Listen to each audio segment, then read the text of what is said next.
God listens because He cares. Do you care to go to Him? In 2000, my wife and I and the rest of the family went to Italy, primarily to establish some hedge fund offices. And the plan really was for us to be there for 2 years and then retire in the South Pacific, since I love the water so much. But God had a different plan, and basically was asking me, Peppo, you're helping these people with temporary investments. What do you do that will have a lasting eternal effect on them? So that was the initial calling to actually follow a different path, a path that is not really measured by dollars and cents, but is measured in a different way, an eternal way. The scripture that came to mind was in Matthew, what profits a man if he gains the whole world and yet loses his soul? I think of many friends that have been consumed by life and money. Probably you have many yourself, and one day you will be standing next to Christ, and your friends will be coming up. They will be looking at your eyes. Christ is opening up a book, and their names are not written.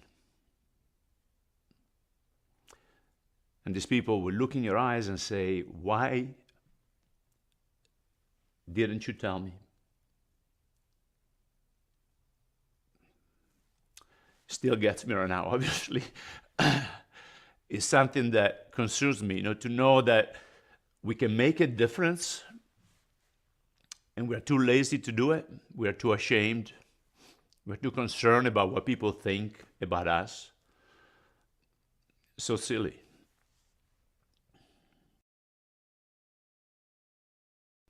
Too many Christians are dormant. They don't have that passion. They don't have that zeal.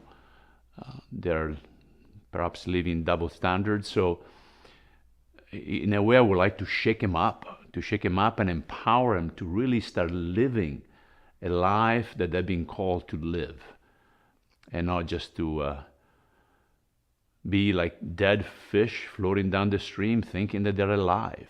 I think to be alive, they need to be filled with the Spirit in order to swim against the current of times. I think of Alberto. He's an aristocrat from the Spanish monarchy. The first time we met, he was telling me some wild stories, and then some friends kind of teased him and said, no, you cannot even recite the Lord's Prayer. And there was a bet that was put on him if he could even say the prayer from beginning to end without missing a beat. And the guy couldn't do it. We had lunch a few more times, and then as we were speaking, he was saying, Peppo, you're speaking about Christ as if he was your best friend.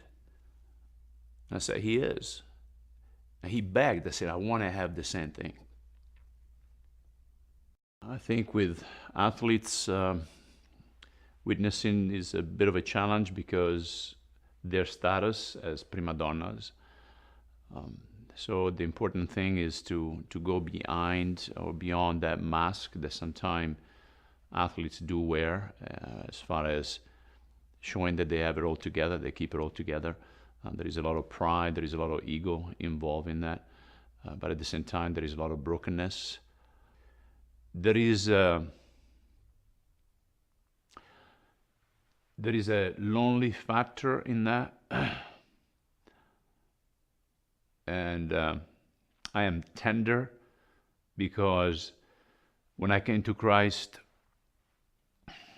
first of all, it was a challenge from me to him, even the way I approached him, and I said, oh God, if you really are there. And I've done this for so many years. Every Sunday I came to church to be with you, to serve you, because I was an altar boy, I was a reader of the Word. I basically threw out a challenge to him. If you're really there, come and get me. I'm here. And a week later, he did. I mean, he came, and I was on this beach, and it was scary because I felt like there was a a ball of energy that just trapped me. I couldn't move. I was frozen. And I was scared because I didn't know if it was something positive or negative influencing me at the time. And the first thing that I heard was, Beppo, you think you have a lot of friends?